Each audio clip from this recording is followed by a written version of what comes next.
ফলতার পুষ্পা জাহাঙ্গীর খান আগেই ধরা পড়েছিল পুলিশের জালে, আর এবার জাহাঙ্গীর খানের স্ত্রীকে গ্রেফতার করলো ফলতা থানার পুলিশ। জাহাঙ্গীর খানের স্ত্রী, আপনাদের মনে থাকবে, একেবারে আশপাশ থেকে লোকের জমায়েত করেছিলেন এমনটাই তার বিরুদ্ধে অভিযোগ ছিল এবং থানাতে পর্যন্ত তারা হামলা চালিয়েছিল, পুলিশের গাড়ির ওপরে তাণ্ডব চালানোর অভিযোগ ছিল জাহাঙ্গীর খানের স্ত্রীর বিরুদ্ধে। অবশেষে পুলিশের জালে এবার ফলতার পুষ্পা জাহাঙ্গীর খানের স্ত্রী। সরাসরি আমাদের প্রতিনিধি পার্থপ্রতিম ঘোষ রয়েছেন আমাদের সঙ্গে। পার্থ, কোথা থেকে কিভাবে জাহাঙ্গীর খানের স্ত্রীকে এবার গ্রেফতার করলো পুলিশ?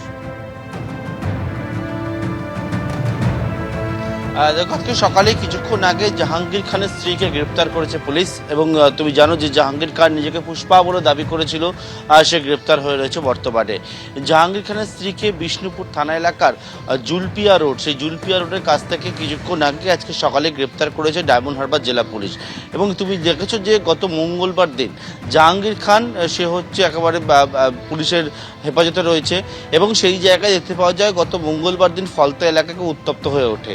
জাহাঙ্গীর খানের স্ত্রীর নেতৃত্বে অভিযোগ ওঠে যে দল বল নিয়ে একবার থানায় হামলা চালানোর, এবং সেখান থেকে তাদের চেষ্টা হয়েছিল যে জাহাঙ্গীর খানকে কীভাবে ছাড়িয়ে বের করে নিয়ে আসবে।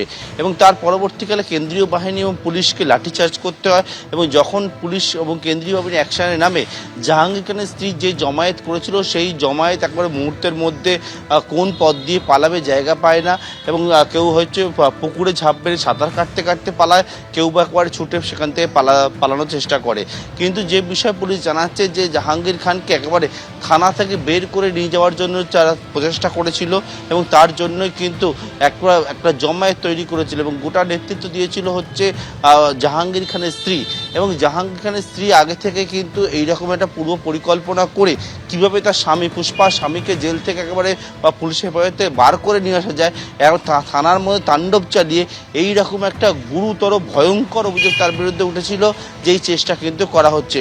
পুলিশ তাদের বিরুদ্ধে, জাহাঙ্গীরের স্ত্রীর বিরুদ্ধে আগে একটা মামলা করেছিল এবং পরবর্তীকালে তার স্ত্রীর নামে অস্ত্র আইন, বিস্ফোরক আইন সহ একাধিক ধারায় মামলা করেছিল। এবং তারপরে যখন এইরকম ঘটনা ঘটলো গত মঙ্গলবার দিন, তারপরে যখন দেখলো যে জাহাঙ্গীর খানকে যারা ছাড়াতে যাচ্ছিল তারা একবারে পুলিশের তাড়া খেয়ে, কেন্দ্রীয় বাহিনী তারাকে এলাকা ছাড়তে কার্যত বাধ্য হলো। এবং তারপর থেকে জাহাঙ্গীর খানের স্ত্রী সে হচ্ছে এলাকা ছাড়া হয়ে গেছিল এবং পালিয়ে বেড়াচ্ছিল। আজকে কিছুক্ষণ আগেই সকালবেলা বিষ্ণুপুর থানা এলাকার জুলপিয়া রোড থেকে জাহাঙ্গীর খানের স্ত্রীকে গ্রেপ্তার করলো ফলতা থানার পুলিশ। একেবারে পার্থ, তুমি আমাদের সঙ্গে থাকো। আজকে গ্রেফতার করা হয়েছে জাহাঙ্গীর খানের স্ত্রীকে। ডায়মন্ড হারবার জেলা পুলিশের হাতে গ্রেফতার হয়েছেন জাহাঙ্গীর খানের স্ত্রী। এইচডিএফসি ব্যাংকে তৃণমূলের নামে থাকা 3টে অ্যাকাউন্টের ডেবিট ফ্রিজ করল পুলিশ। এই অ্যাকাউন্টগুলোতে জমা থাকা 440 কোটি টাকা তোলা যাবে না বলে ব্যাংকে নির্দেশ দেওয়া হয়েছে। এর বাইরে তৃণমূলের আর যে অ্যাকাউন্ট রয়েছে তাতেও ডেবিট ফ্রিজ করার প্রক্রিয়া চলছে বলে সূত্রের খবর। অ্যাকাউন্ট বিতর্কে আরও চাপে পড়ল কালীঘাট তৃণমূল। আগেই ব্যাংকে চিঠি দিয়ে অ্যাকাউন্ট থেকে লেনদেন বন্ধ রাখার অনুরোধ জানিয়েছিলেন অরূপ বিশ্বাস। এরপর ঋতব্রত তৃণমূলের বিধায়কও বিধাননগর পুলিশের সাইবার থানায় ওই একই বেসরকারি ব্যাংকের 3টে অ্যাকাউন্ট নম্বর দিয়ে আশঙ্কা প্রকাশ করেন বেআইনিভাবে পাওয়া অর্থ জমা রয়েছে ওই অ্যাকাউন্টগুলিতে। আর সূত্রে খবর, এই প্রেক্ষাপটেই তদন্তের স্বার্থে এইচডিএফসি ব্যাংকে তৃণমূলের নামে থাকা 3টে অ্যাকাউন্টে ডেবিট ফ্রিজ করল পুলিশ। অর্থাৎ এই অ্যাকাউন্টগুলি থেকে আপাতত টাকা তোলা যাবে না। এই 3টি অ্যাকাউন্টে রয়েছে 440 কোটি টাকা। এর বাইরে তৃণমূলের আর যে অ্যাকাউন্ট রয়েছে তাতেও ডেবিট ফ্রিজ করার প্রক্রিয়া চলছে বলে সূত্রের খবর। গত দুদিন ধরে তৃণমূলের অ্যাকাউন্ট নিয়ে বিতর্ক চলছে। সর্বভারতীয় তৃণমূল কংগ্রেসের কোষাধ্যক্ষ হিসেবে অ্যাকাউন্ট ফ্রিজ করার আবেদন করে ব্যাংকে চিঠি দিয়েছিলেন কোষাধ্যক্ষ অরূপ বিশ্বাস। এরপরই দলের অ্যাকাউন্টে বেআইনি আর্থিক লেনদেনের অভিযোগ আনেন ঋতব্রতপন্থী বেশ কয়েকজন তৃণমূল বিধায়ক। সূত্রের খবর, এই সংখ্যাটা 10 জন। বিধাননগর পুলিশ কমিশনারেটে অভিযোগ জানানো হয় ঋতব্রত তৃণমূলের এই বিধায়কদের তরফে। সাইবার ক্রাইম বিভাগকে দেওয়া চিঠিতে 3টি অ্যাকাউন্ট নম্বর উল্লেখ করে স্পষ্টভাবে বলা হয়, বিশ্বাসযোগ্য সূত্র ও পারিপার্শ্বিক অগ্রগতি থেকে এটা জানা গেছে যে ক্ষমতার অপপ্রয়োগ করে বেআইনি কার্যকলাপ, বেআইনিভাবে টাকা তোলা, অসৎ উপায়ে আর্থিক লেনদেন হওয়া টাকা এই অ্যাকাউন্টগুলিতে জমা পড়ে থাকতে পারে। এই 3টি অ্যাকাউন্টই রয়েছে এইচডিএফসি ব্যাংকের সেন্ট্রাল প্লাজা ব্রাঞ্চে। আর তাৎপর্যপূর্ণভাবে এইচডিএফসি ব্যাংকের এই ব্রাঞ্চে থাকা তৃণমূলের অ্যাকাউন্টটি ফ্রিজ করার আবেদন জানিয়ে চিঠি দিয়েছিলেন অরূপ বিশ্বাসও। এরপর অ্যাকাউন্ট ফ্রিজ করার আবেদন জানিয়ে পুলিশকে চিঠি দেন ঋতব্রত তৃণমূলের একাধিক বিধায়ক। এই চিঠিকে এফআইআর হিসেবে গ্রহণ করার আবেদন করে তদন্তের দাবিও তোলেন অভিযোগকারী ঋতব্রত তৃণমূলের বিধায়ক।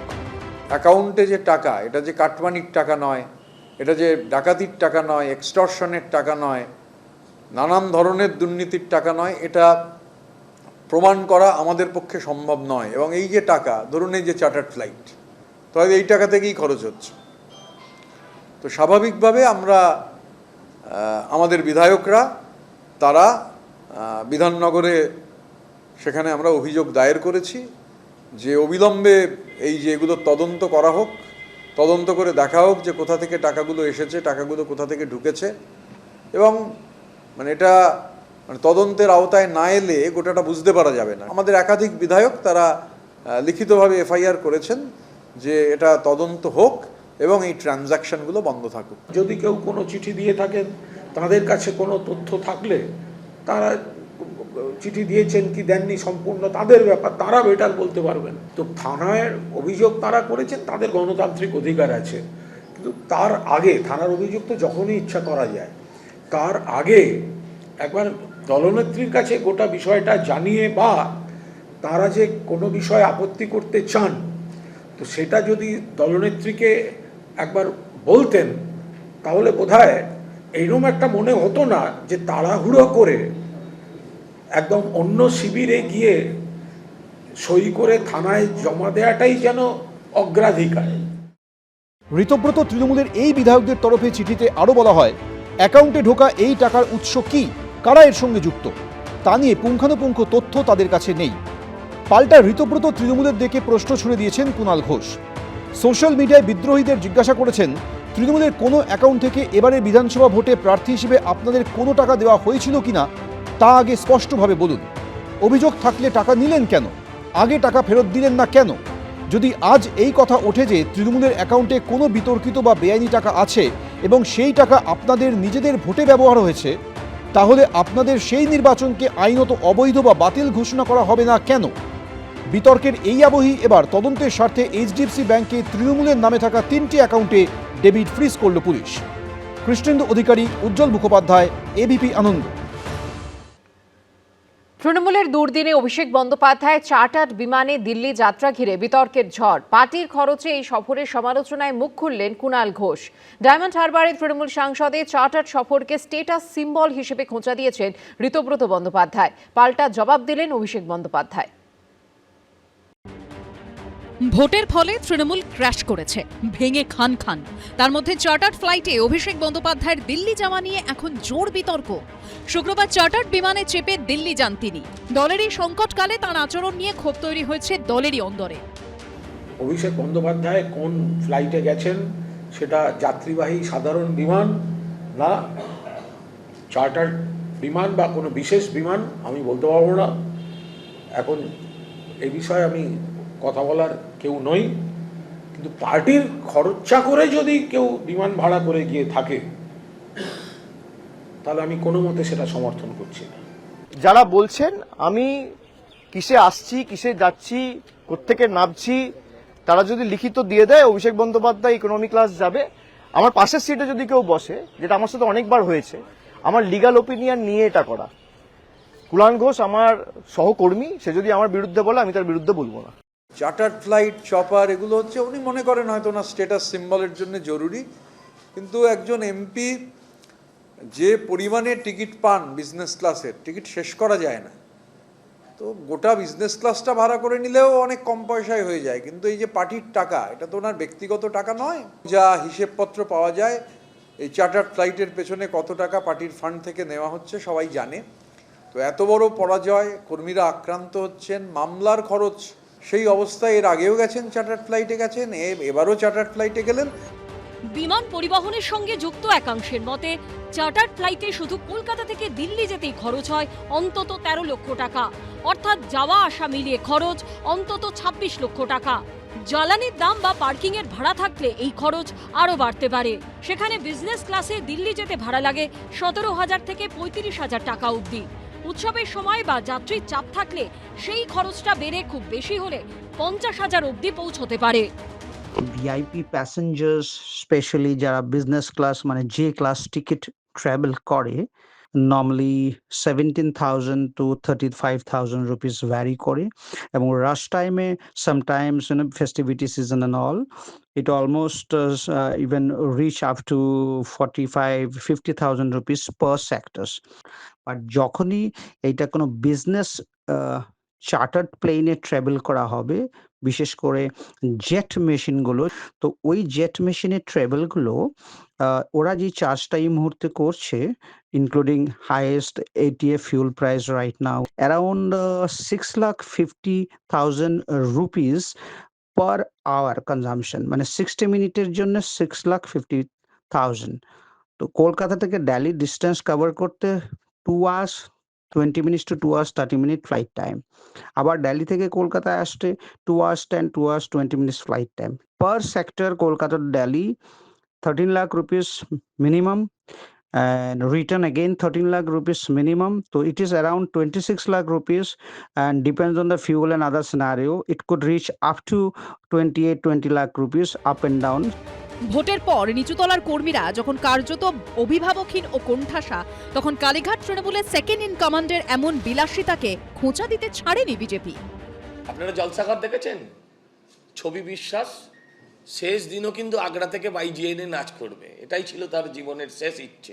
সেই চার্টার্ড ফ্লাইট আর যে কদিন আছে চড়ুক। শুক্রবার রাতে অভিষেক বন্দ্যোপাধ্যায় কলকাতায় ফেরার আগে বিমানবন্দরের বাইরে বিজেপি ও তৃণমূল কর্মীদের মধ্যে হাতাহাতি বাধে। পুলিশ এসে পরিস্থিতি নিয়ন্ত্রণ করে। আশাবুল হোসেন, শিবাশিস মৌলিক ও উজ্জ্বল মুখোপাধ্যায়ের রিপোর্ট, এবিপি আনন্দ। ভয়াবহ চেহারা নিচ্ছে তৃণমূলের ভাঙন। রাজনৈতিকভাবে ক্রমশ নিঃসঙ্গ হয়ে পড়ছেন মমতা বন্দ্যোপাধ্যায়। এবার একই দিনে এলো পরপর ধাক্কা। শুক্রবার তৃণমূলের সমস্ত পদ ছেড়ে দিলেন জ্যোতিপ্রিয় মল্লিক। শিলিগুড়ির মেয়র পদে ইস্তফা দিলেন গৌতম দেব। পশ্চিম বর্ধমানে জেলা তৃণমূল সভাপতির পদ থেকে ইস্তফা দিলেন নরেন্দ্রনাথ চক্রবর্তী। একে একে নিভিছে দেউঠি। একদা ছায়াসঙ্গীরাও আর সঙ্গ দিচ্ছে না। একের পর এক নেতা কেউ বিদ্রোহী শিবিরের নাম লেখাচ্ছেন, কেউ দলের পথ ছেড়ে দিচ্ছেন, কেউ আলাদা দলের ছাতার তলায় একজোট হচ্ছেন, কেউ কৌশলে দূরত্ব তৈরি করছেন, কেউ দলটাই ছেড়ে দিচ্ছেন। দল আছে কোথায়? পাশের লোকটাকে সামনে বসিয়ে নিয়ে বলছেন, হাত তুলছেন, একসঙ্গে দেখা গেল সে হাতটা অন্যের হাতে ঢুকে গেল। আপনি নিজের বাড়িতেই তো করলেন, নিজের বাড়িতে হাত তুললেন সবাই, তারপর পক্কর পারে 2-4 জন চলে গেল অন্যদিকে। যে দুদিন আগে ছিল আপনার নিজের লোক, সে আজকে হয়ে গেছে পরের লোক, বলে লাভ আছে? প্রতিদিন রাজনৈতিকভাবে আরো একা আরো কোণঠাসা হয়ে পড়ছেন মমতা বন্দ্যোপাধ্যায়। দিনে দিনে চাপ বাড়ছে তার।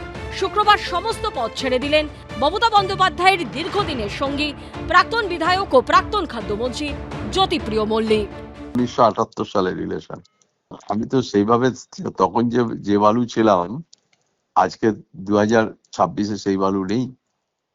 শারীরিক কন্ডিশন অত্যন্ত ডিটোরিয়েট করে গেছে। আমাকে না দেখলে কেউ বলতে পারবে না যে আমার শরীরের কন্ডিশন কোথায় গেছে, আমার দাঁড়িয়েছে। মানে আমি চলার মতো আমার হয়তো আমি 4 মাস বাদে চলতেও পারবো না। একই দিনে শিলিগুড়ি পুরসভার মেয়র পদ থেকে ইস্তফা দিলেন মমতা বন্দ্যোপাধ্যায়ের দীর্ঘদিনের আরেক সঙ্গী গৌতম দেব। আমার মনে হয়েছে কোনো জায়গায় একটা ছন্দপতন হচ্ছে, একটা তালমিল থাকছে না। যে ফিরহাদ হাকিম ছিলেন প্রায় মমতা বন্দ্যোপাধ্যায়ের ঘরের লোক, শুক্রবার তাকে দেখা গেল বিধানসভায় বিদ্রোহী তৃণমূল বিধায়কদের প্রশিক্ষণ দিতে।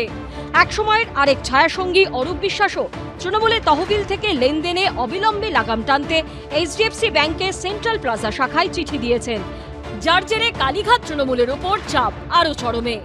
দল ছাড়ার সিদ্ধান্ত নিয়েছেন প্রাক্তন তৃণমূল বিধায়ক মানস ভূঁইয়াও।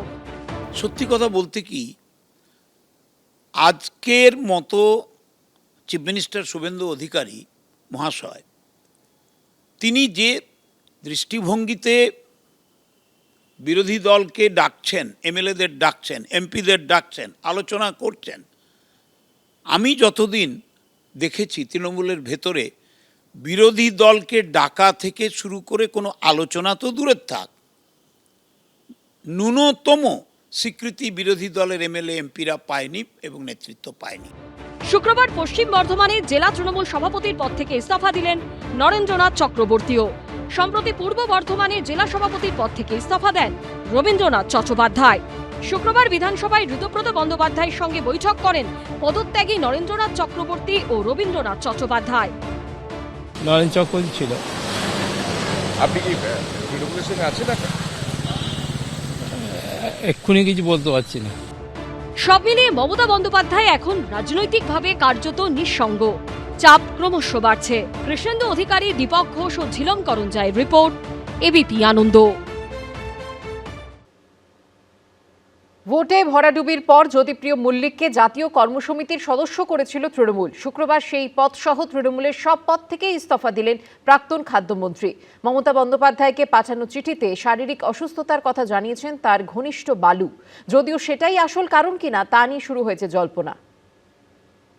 ওয়ার্কিং কমিটি হোক বা বিভিন্ন যে পদ আমাকে দিয়েছিল সেই পদগুলো আমি ছেড়ে দিলাম। গত শনিবারে যাকে দলের নীতি নির্ধারণের সর্বোচ্চ স্তর জাতীয় কর্মসমিতির সদস্য করেছিলেন মমতা বন্দ্যোপাধ্যায়, আরেক শনিবার আসার আগেই সেই তিনি জাতীয় কর্মসমিতির সদস্য সহ যাবতীয় দলীয় পদ থেকে ইস্তফা দিলেন প্রাক্তন খাদ্যমন্ত্রী জ্যোতিপ্রিয় মল্লিক, মমতা বন্দ্যোপাধ্যায়ের বালু।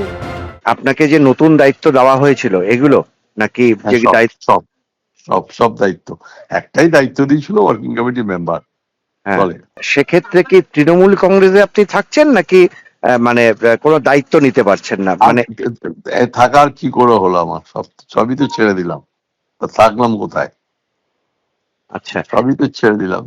দীর্ঘ প্রায় 4.5 দশক ধরে মমতা বন্দ্যোপাধ্যায়ের অত্যন্ত ঘনিষ্ঠ এহেন জ্যোতিপ্রিয় মল্লিকও এবার দলীয় পদ ছেড়ে দেওয়ায় কালীঘাট তৃণমূল অর্থাৎ মমতা বন্দ্যোপাধ্যায় আরো বড় ধাক্কা খেলেন। শুক্রবার তৃণমূল নেত্রীকে চিঠি দিয়ে দলের পদ ছাড়ার কথা জানিয়েছেন জ্যোতিপ্রিয় মল্লিক, যেখানে তার দল ছাড়ার সিদ্ধান্তের নেপথ্যে শারীরিক অবস্থার অবনতিকেই দায়ী করেছেন তিনি। প্রত্যেকেই জানে, দলও জানে, দলের নেত্রীও জানেন যে আমার শারীরিক কন্ডিশন খুব খারাপ। গত 4-5-6 বছর ধরে এমন খারাপ হয়েছে যে এখন 350 আমার সুগার, আমার 2টো কিডনি প্রায় নষ্ট হয়ে গেছে। আমি থাকতে পারছি না, কারণ আমি দলের কোনো কাজকর্ম থাকতে পারবো না, আমার পক্ষে সম্ভব নয়। তার জন্য পদত্যাগ করেছি, আজকে জানিয়েও দিয়েছে মেল করে। ভোটে বিপর্যয়ের পর থেকেই রাজনৈতিকভাবে ক্রমশ একা হয়ে পড়ছেন মমতা বন্দ্যোপাধ্যায়, অভিষেক বন্দ্যোপাধ্যায়রা।